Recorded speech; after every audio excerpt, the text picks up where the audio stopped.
Captain Henry Kroll with me tonight. And Captain Henry Kroll is an adventurer, aviator, miner, commercial fisherman, inventor, entrepreneur, and outstanding writer. Henry has authored several books available on Amazon.com, one of which is Cosmological Ice Ages. He has some incredible work I encourage everybody to check out and purchase.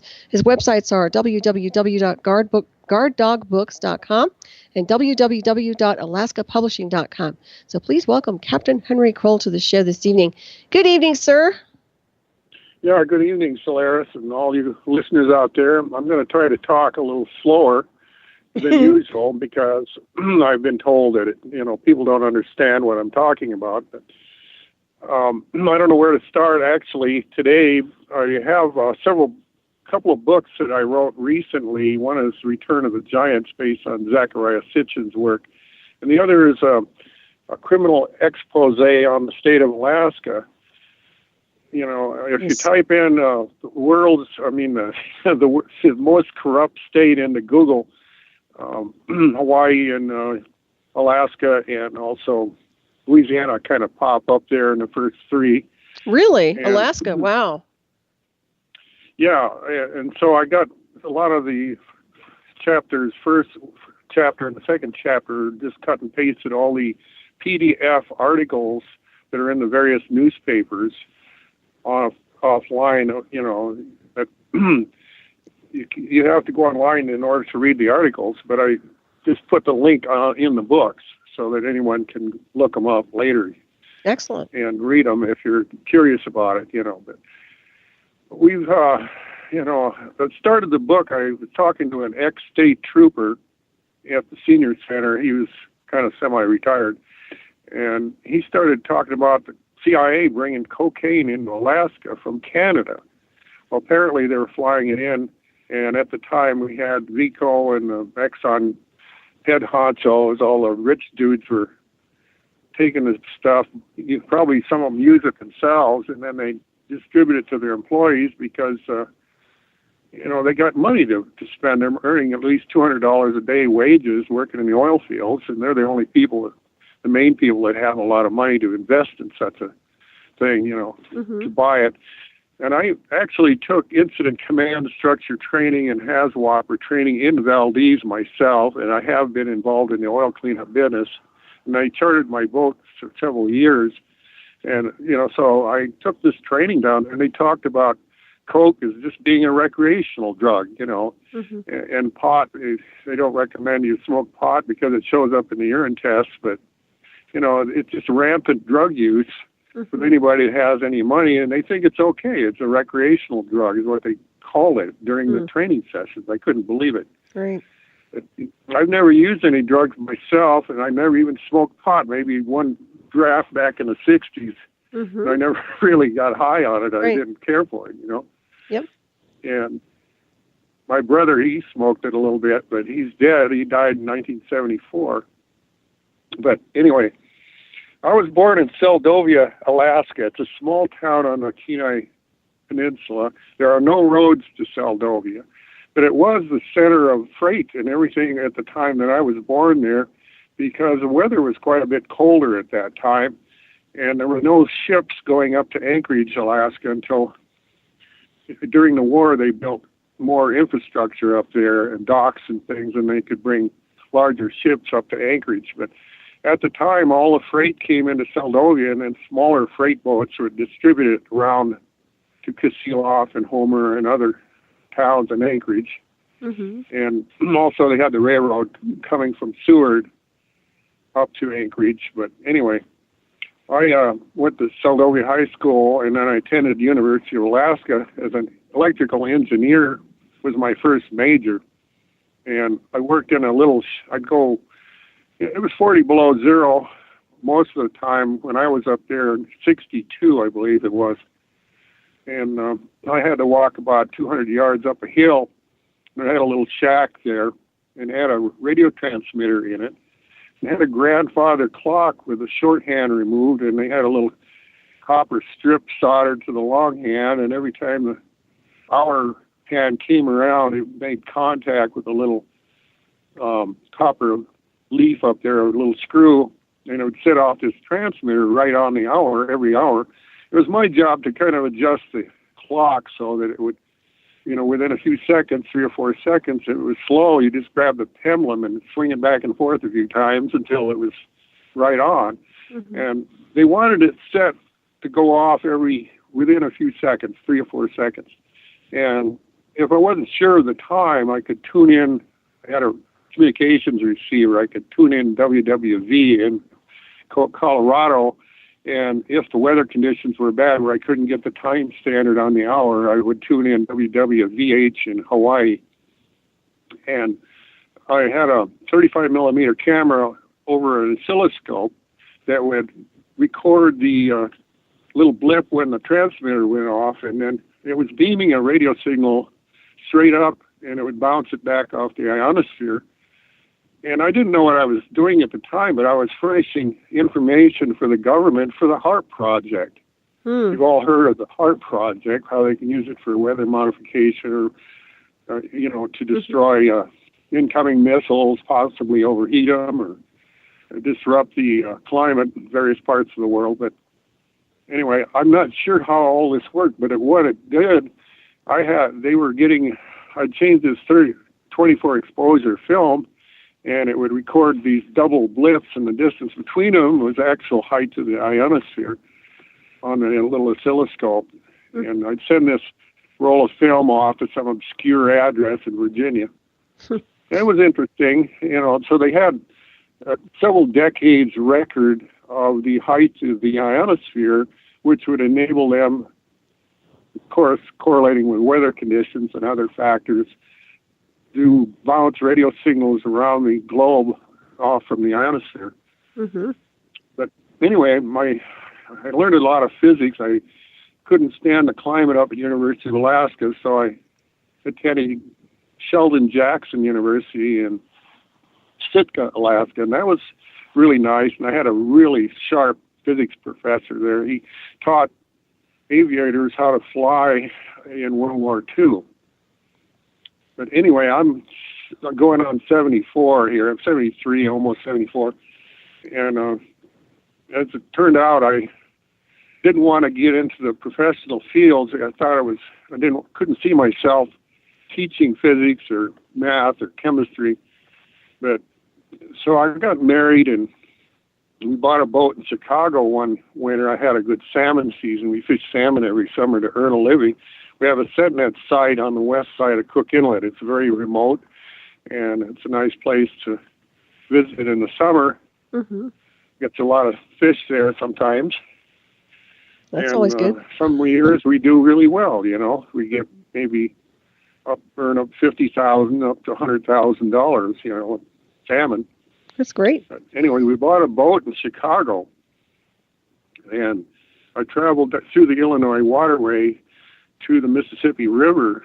There was a hand-made canal dug between Chicago and Grafton on the Mississippi.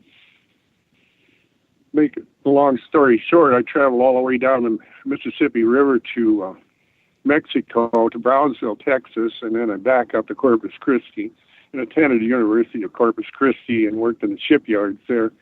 I helped build a couple of oil supply rig vessels for Argentina. They were 165 foot, and I did most of the electrical wiring on those vessels. It was hundreds of electric motors. Wow. 220 volts. And I worked in the shipyards, and so I run boats all my life and earned a master's license, but it's outdated now, of course. Mm-hmm. Over the years, I've made 2,000 trips across Cook Inlet tendering salmon. I've tendered salmon approximately 50 years. I average about 22 round trips a year.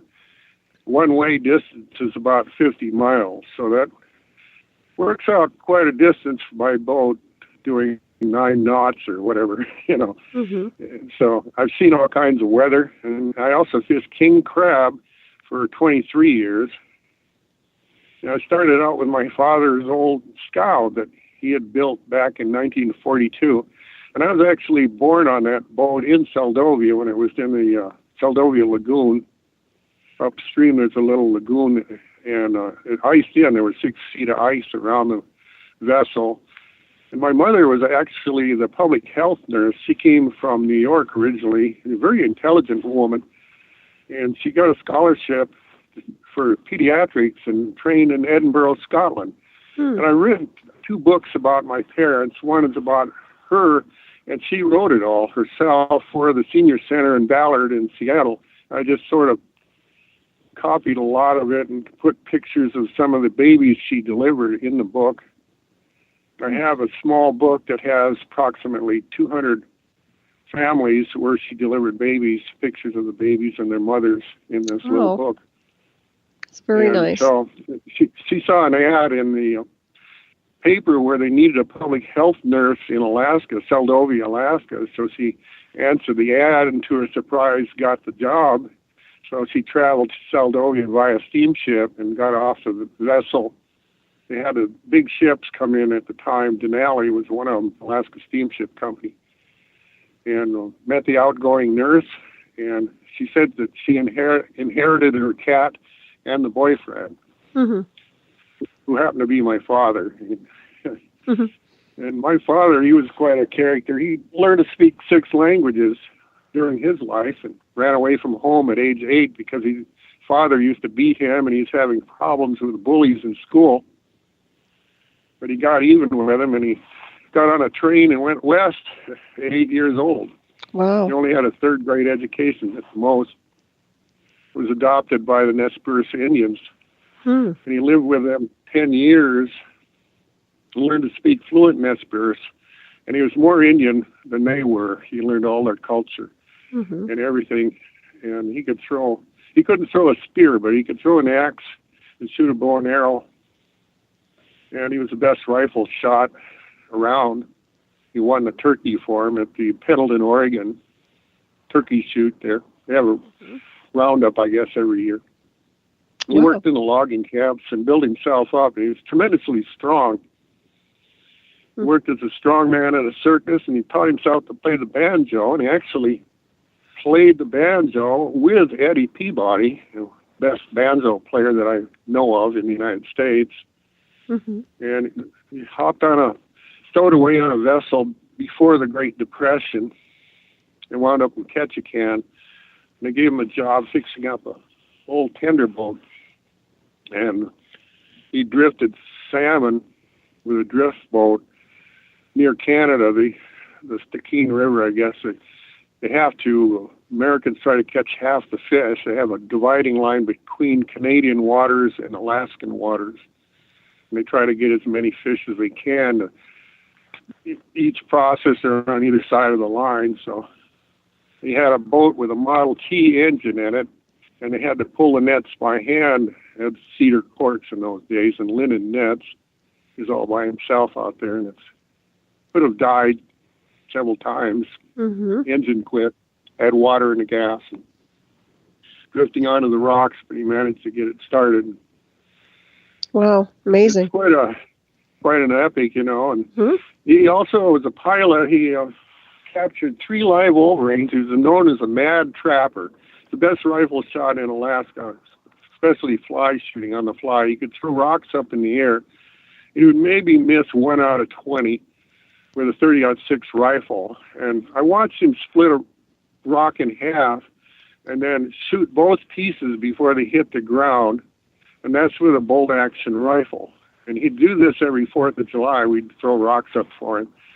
And I once saw him get 3 pieces before they hit the ground. Now, that's about impossible. You don't have to believe me. I saw it. Wow. That's pretty wild. Yeah, he was a wild man. And he taught himself some Swedish and Norwegian. He taught himself Spanish in his 50s. And he flew his own plane down through Mexico, Central America. And he got international airman certificates to prove it, and all this stuff. I got a lot of that old documentation. I couldn't put it in his book. I just made his book 100 pages so I could print it off at the UPS store and sell a few copies that way. I don't have a publisher for it.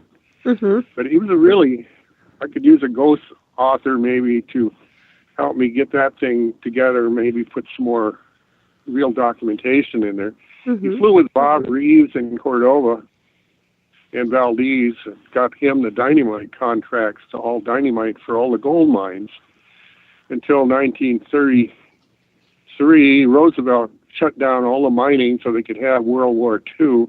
They needed soldiers to fight in the war, so he had to abandon his gold mine, and he flew over to Seldovia, and he was the first person to land an airplane in Seldovia. That was in 1933, and my mother arrived there in 1936, 3 years later. But the minute he landed there, he had a canvas canoe tied to the side of his airplane. He tied with a slip knot so he could jettison in this thing in case it got in trouble, interfered with his flying. And he was flying a pusher aircraft, a Curtiss Wright Jr. There's only about 23 of them ever manufactured, and they could fly really slow. But anyway, he made it to Seldovia, and he pulled the rope, and the canoe fell off the airplane onto the beach, and people never saw a plane there before. They never seen one land in Seldovia, and they thought his airplane had fallen apart, Mm-hmm. And so, anyway, the U.S. Marshal was Jack Fields, and he was an older man from Missouri, and he was sent to clean up the area so they could have World War II. And there was a lot of foreign immigrants. They'd come up from California and Seattle and other places. They'd just get off the ship and they'd go live under a spruce tree or whatever. And they immigrated to Seldovia because they liked the climate there, and it's a beautiful place. Mountains are little snow patches on the hills around there, and it's an amazing place. A lot of fish and herring, and several canneries. They had industry going on, so it was easy to find jobs. I think they had 3 churches and 5 bars and 5 canneries, or 6 canneries when I was a kid. Of course, there's nothing there now. They all had to shut down because the resources were destroyed here in Alaska by various factors from weather and whatever.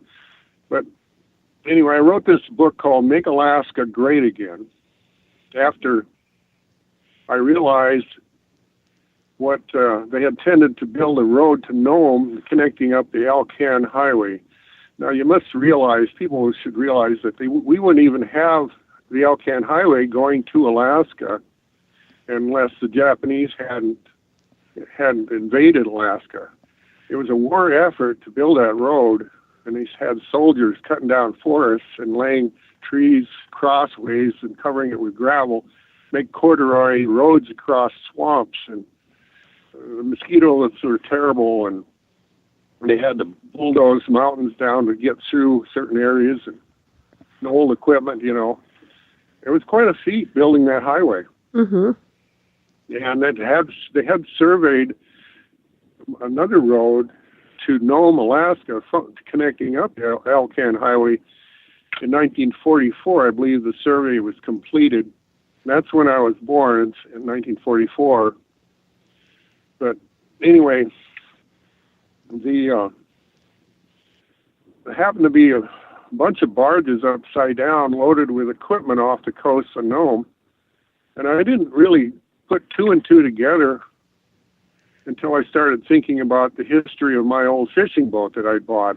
See, I started fishing king crab in 1969, 1970 after my father passed away. 69 is when I started, and he passed away in 68. And he had on his mining claim up at Fairbanks. Well, I fished his old Power Scow that I was born on, and we had moved the pilot house forward, or aft actually. So we had a big deck forward, and I rigged it up to fish king crab, and I didn't know anything about crab fishing when I started, so it was quite a learning experience. And my brother helped me, and we enjoyed ourselves. And temperature went down to 10 below, and we go out in the middle of Kachemak Bay and pull our 20 pots. And had to rig up a oil heater in the corner of the wheelhouse. It was the only thing I could find to keep it warm. We had a coal stove that we cooked on, like a cook stove, an older little one. but that wasn't adequate to keep us from freezing to death. So I'd rigged up this oil heater. It was out of a large house, and I had it turned down as far as it would go, but it kept it around 80 degrees in the pilot house. We could throw our rubber gloves on the top of that stove, and the black ones survive okay, but the green ones would kind of melt and drip down on top of the stove. And we'd had 2 pair of gloves. You'd put a hot one on, and our hands would practically burn, and then we'd go out and pull up a crab pot and get our 2 or 3 crabs, throw them down in between the engines in the hold of the boat, and run back in and, launch the pot and get another one. So that was a lot of fun. We enjoyed ourselves. We made money, and we'd deliver a crab about every 3 weeks. We'd throw them in a live box once we got in the harbor, because we really didn't have enough to deliver at the processing plant. But anyway, I fished the old shrimp of Juneau that my father had built. He built it all himself out of trees he cut down, and he cut them into timbers over in Tutkabay on a sawmill out there, and then he drug them all over to Seldovia and built this 50-foot scow on the beach. It's a superhuman type of endeavor. A lot of the people thought he could never finish it, and others said that it wouldn't be any good because he used natural spruce and had the tendency to rot. And so there was a lot of skeptics around, but he got it built, and they didn't have an engine to power it. They were kind of poor during 1942. And, the war was just starting really good, So anyway, my mother received an $800 check in the mail from an aunt who had died, and they bought a Chrysler Crown engine and put it in that scow. When I was turned 18 or 19, I was running that scow myself for years, and I tendered fish with it. And then later, when my dad passed away, I fished this king crab with it. But so I had married a lady from Ketchikan, and we were walking in the Homer Harbor one day, and I noticed this 72-foot boat, a big old boat, sitting there called the Mary M. And I made the offhand comment, that I should like to fix it up. It was looked kind of in disrepair. Well, when you're 20 years old, you got to be careful what you wish for, because a lot of times those wishes will come true.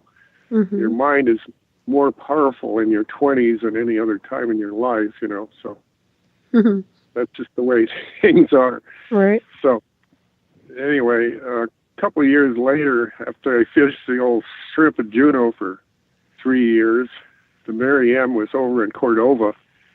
One of the owners that was trying to buy it ordered it to be burnt, and they had 2 people trying to run it, and they committed arson. They tried burning it the first time, and the fire went out in the fish hole. They drained the oil in the rear tanks into the hole and lit a mattress on fire, and it smoked so much they had to close the hatch cover, and then the fire went out. So next time they went and got 4 cans of gasoline, square cans, 5-gallon cans, kind of chopped them open with an axe. When I got there, those cans were sitting around on deck. And anyway, they sloshed a bunch of gasoline down into the engine room. Through the galley, they had a Dutch door that, opens into the galley. Well, the old boat, it set it on fire, and it burned into the timbers a good ½ inch, maybe 3/4 of an inch in the overhead timbers in the engine room. And Cordova, the fire department, saw the smoke, and they came down, and guys were saying, "Don't go on the boat, don't go on there, it's dynamite on board," and they just brushed them aside and went on there and put the fire out, they like winos. So they had to go hide out because they would go to jail for committing arson. And the insurance adjuster came there, and there was these little flash cubes everywhere where he'd taken hundreds of pictures and dropped the flash cubes on deck and everywhere. And those guys turned up missing for a good month or so until the insurance adjuster left town. They went over the middle of Prince William Sound and hid out and pretended they were hunting deer. So anyway, it makes a good story, the history of the boat. But anyway, the real history of that vessel was built in 1929 and completed in 1930 in Tacoma. in the shipyard, Tacoma, Seattle, near Seattle. Mm-hmm. And it was built for the Metzich family, and it was built to seine herring, but it was rather small for a herring seiner. You see, it was only 72 foot. Most of the boats were in the 85-foot range. Excuse me. And they had to have a large crew on those herring seiners because the seine was very heavy, and they had no way to pull it aboard except by hand. So they had a 12-man crew, but they only had 6 bunks in the forecastle forward, and they had 2 in the captain's cabin there, one for the cook and one for the captain. So they probably had to sleep in shifts to have a 12-man crew. Usually the bigger boats had 18 men on board to pull in the seine. They could set it around the herring, but then they had to purse winch that would purse it shut on the bottom with a long rope, like a drawstring on a bag.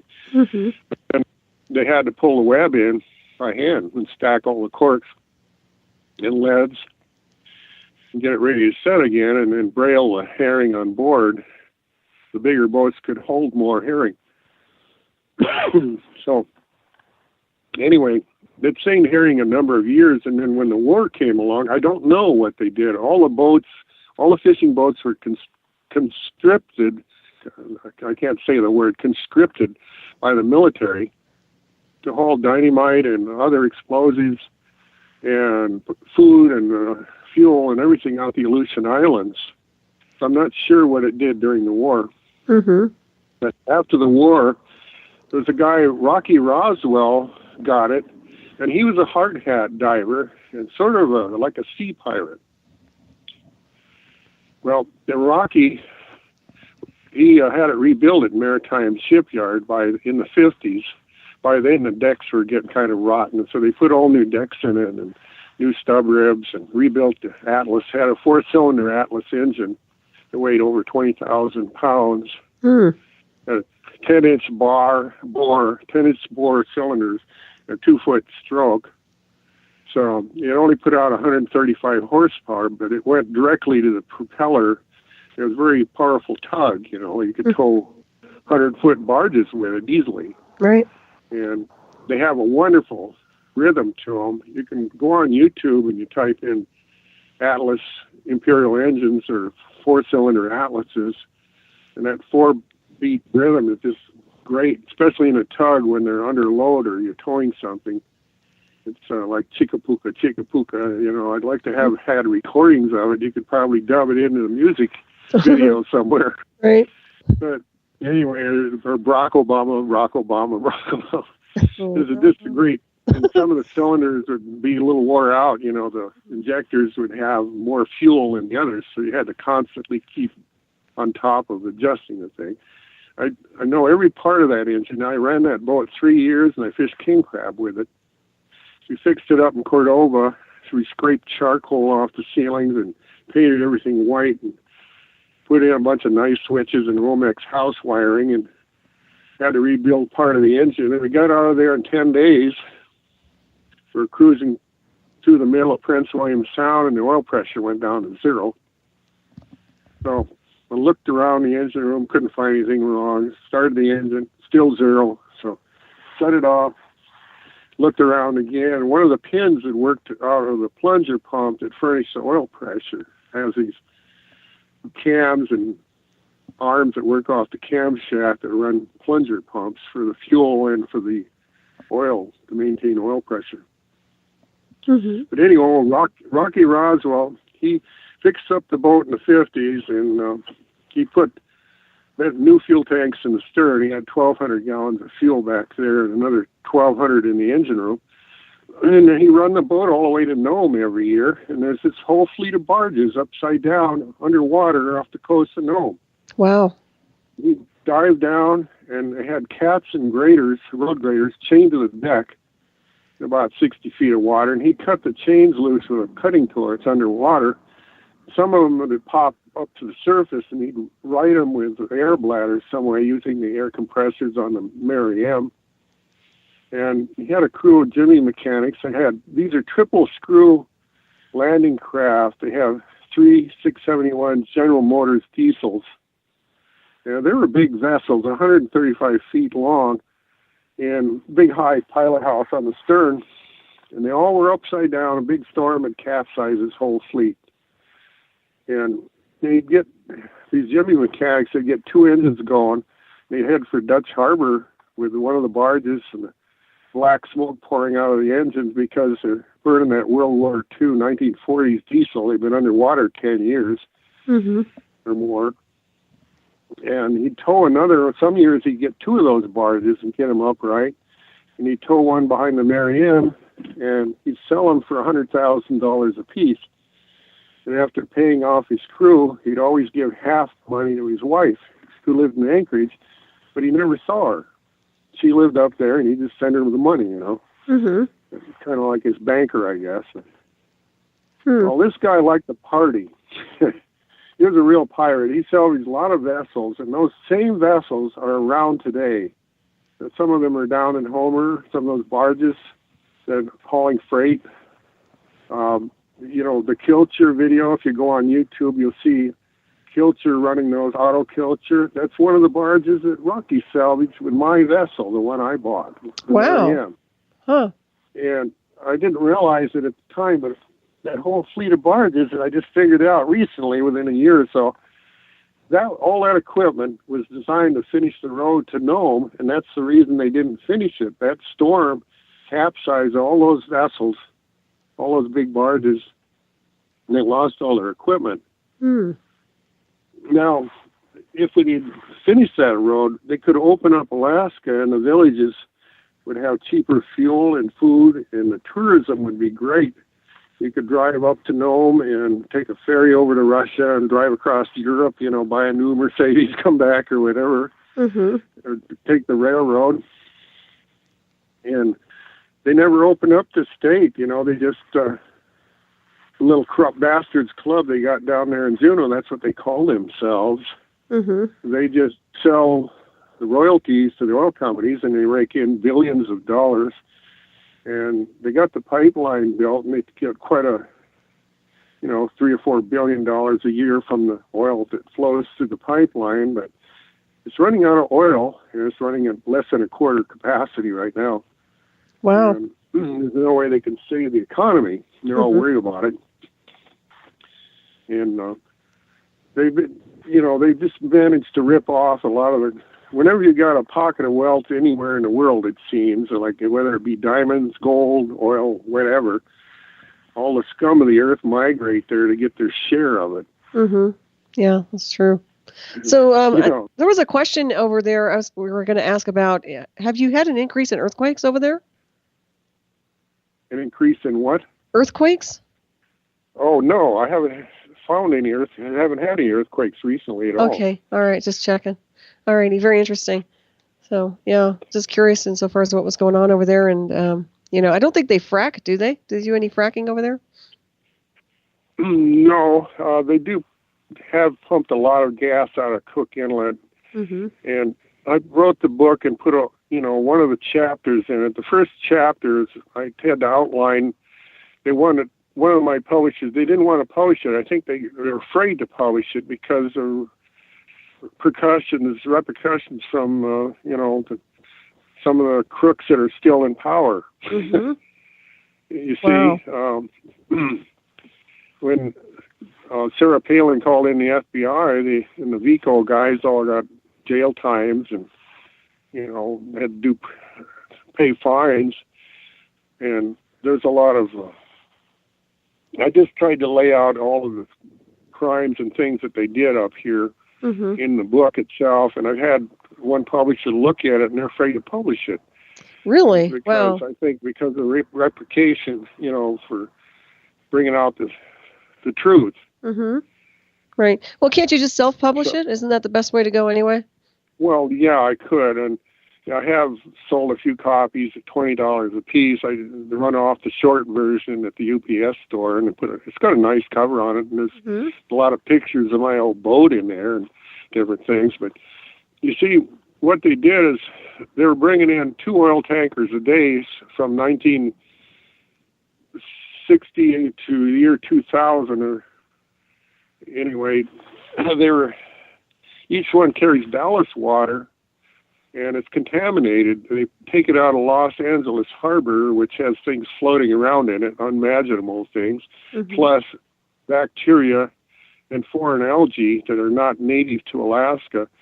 And they also have oil tankers running to Honolulu, Hawaii. They have a refinery there, and it's, tropical waters. And they had some natural gas ships going to Korea and Japan delivering natural gas, but they take on ballast water from those foreign ports. And they come back to Alaska, and they dump it out offshore on the way in there, so that when they get up to the dock, the tanker is empty. And each one of the oil tankers holds at least 10 million gallons. I looked it up on the internet how much ballast water they actually take on, and some of them take on considerably more.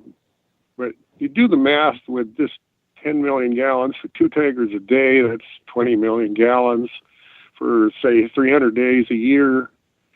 And these are nematodes and bacteria.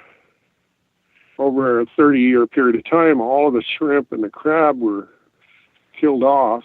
Some of it was due to fishing, but I kind of doubt that all of the fishermen wiped out the king crab in the lower Cook Inlet area and Kodiak areas, because we had a huge quota for one thing, and they put us on a pot limit of 75 pots. And the fishery, they tried to manage it, Fish and Game did, but crab just absolutely disappeared because the plankton blooms were altered. They feed everything on the planet, plankton does. You have 2 plankton blooms a year up here. The first one starts at the end of January when the sun gets a little higher in Hawaii on the horizon. And it produces 60% of the biomass. And that furnishes free oxygen for everyone on the planet to breathe. And then the second plankton bloom starts in about August 10th, when cirrus becomes visible on the horizon in certain areas of the world.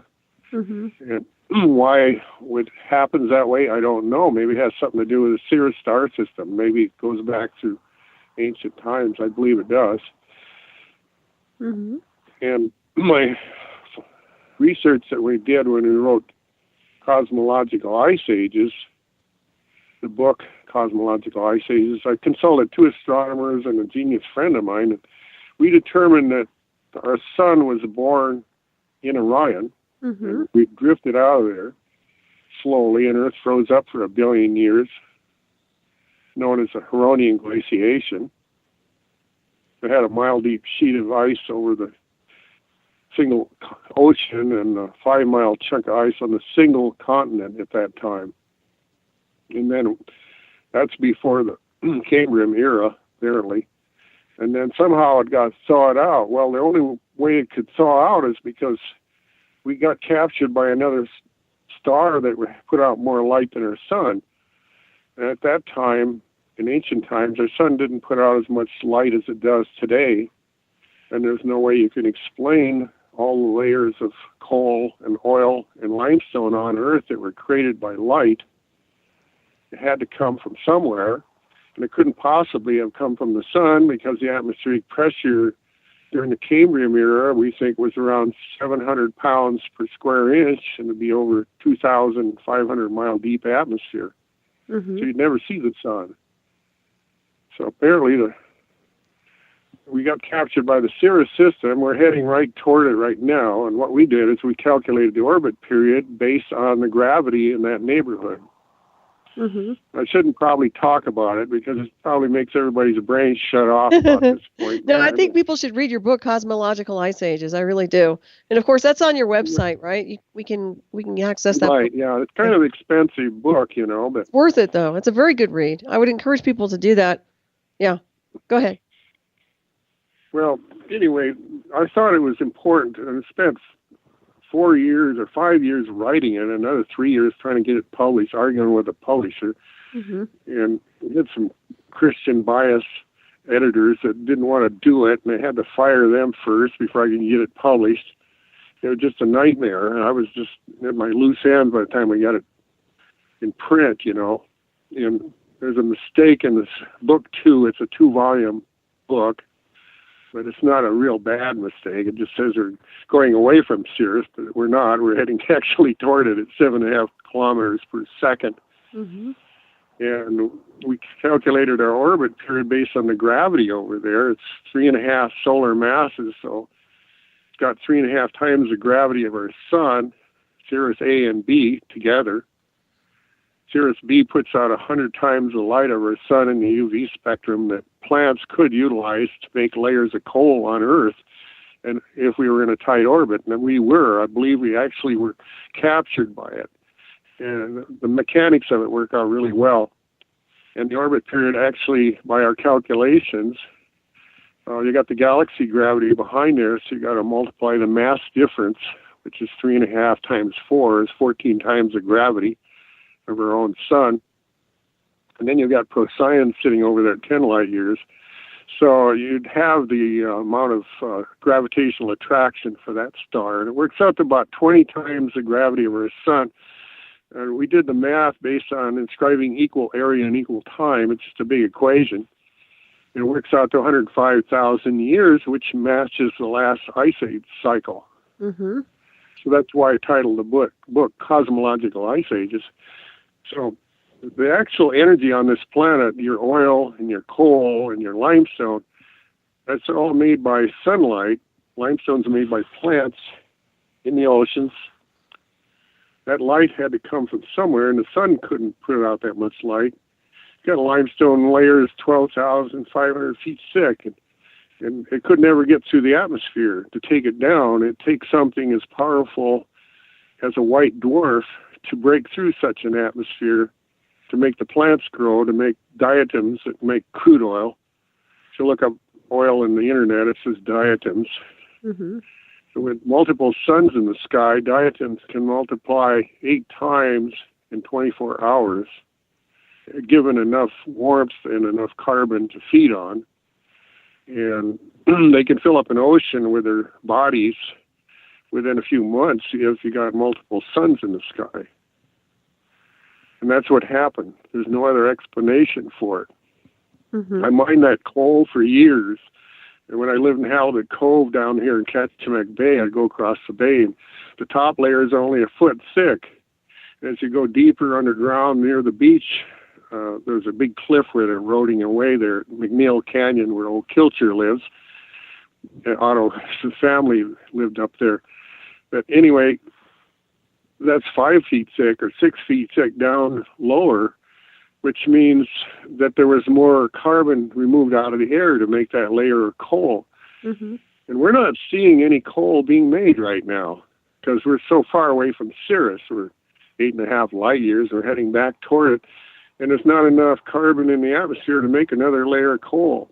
So, you know, all that stuff is made from something. You can't make coal out of nothing. Mm-hmm.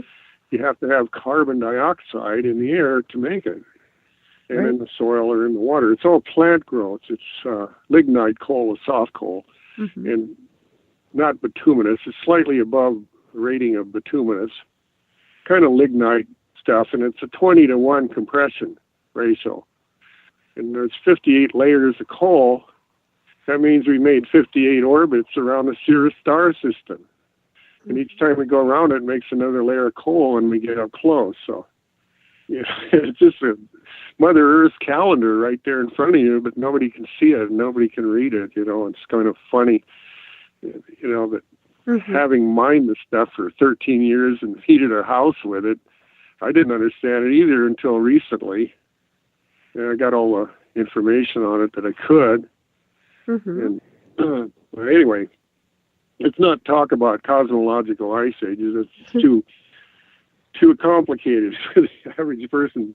But what all that does mean, though, it's when you're driving your car down the road, you're recycling stellar energy, and it probably didn't come from the sun. And all that oil was made by calcium carbonate and ancient meteor impacts that united the hydrogen in the water deep underground with the carbon to make hydrocarbons. And around Los Angeles, it's where the sublimating limestone sheets under tremendous heat and pressure into the lithosphere, and the oil keeps bubbling up, and they keep pumping oil out of the wells around these subduction zones in Los Angeles and other places. Mm-hmm. You know, scientists, they don't seem to understand this stuff either, you know, so who cares? And anyway, getting back to our situation here in Alaska, I wrote several letters. I wrote 2 letters to Donald Trump to make Alaska great again by finishing that road to Nome and establishing some trade with Russia and better, you know, international relations possibly. Mm-hmm. They're not a communist country anymore, but they have their problems and they have a lot of resources there. And there's some really good documentaries about their gas fields and their gas wells and stuff out there now, movies that were made. And they furnished a lot of power to Europe with their gas lines. A tremendous amount of energy is, you know, brought lighting up Europe, most of Europe. And I think we should make friends with Russia. A lot of the Russians have immigrated here. Some of the guys are taking Russian wives in Alaska, and vice versa. Mm-hmm. Have you heard anything back from the Trump administration when you sent your letters?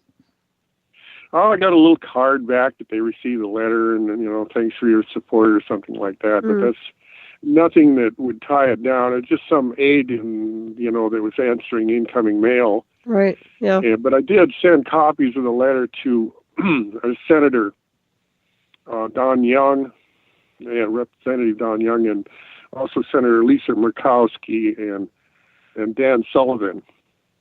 And I did get some letters back and a little phone call from an aide from Lisa Murkowski's office, you know, but she's, you know, Don Young, he's been a senator for so long there, and representative for all Alaska for years and years and years. He's the sole representative. I told him it'd be a great feather in his cap to finish that road to Nome and, you know, go down and having done something with his life, his legacy. Other than this, he's able to get a lot of money out of Washington for Alaska and has done in the past various projects, military bases, you name it, you know. He's part of the, well, he's an old Washington establishment guy, you know, so I don't know. And he's getting too old to do much. You know, we need a somebody fresher in that office, I think, personally. Yeah. So, anyway, the Rocky Roswell, the guy that owned the boat before me, you know, he'd tow these barges around. He'd tow one between Seward and Cordova and Valdez, loaded with trucks and trailers, you know, everything before they put the ferry system in. He was furnishing freight and, you know, all sorts of things, and he'd salvage other vessels around the country, but he's also kind of a sea pirate. So after being gone for 3 or 4 months at Nome, Alaska, he'd hit Cordova, which was hometown, or even Kodiak, and he'd go on a 3-day drunk, you know, but that was considered the norm back in those days. And he never wore clothes other than these red long-handled underwear that he wore under his diving suit. And I don't see why he'd even have clothes on the boat. He was a, you know, hard hat diver. I imagine he had several pairs of red underwear and wear under this canvas suit. So anyway, he'd go downtown in his underwear and go get drunk. Go party. 3-day drunk, you know. So the harbor master in Cordova, when I got over there to pick up the Mary M, and the crab block was kind of stolen. It was over by Jim Poor's cannery. And I just walked over to Jim Poor's office and says, I want you to borrow your pickup so I can get my crab block.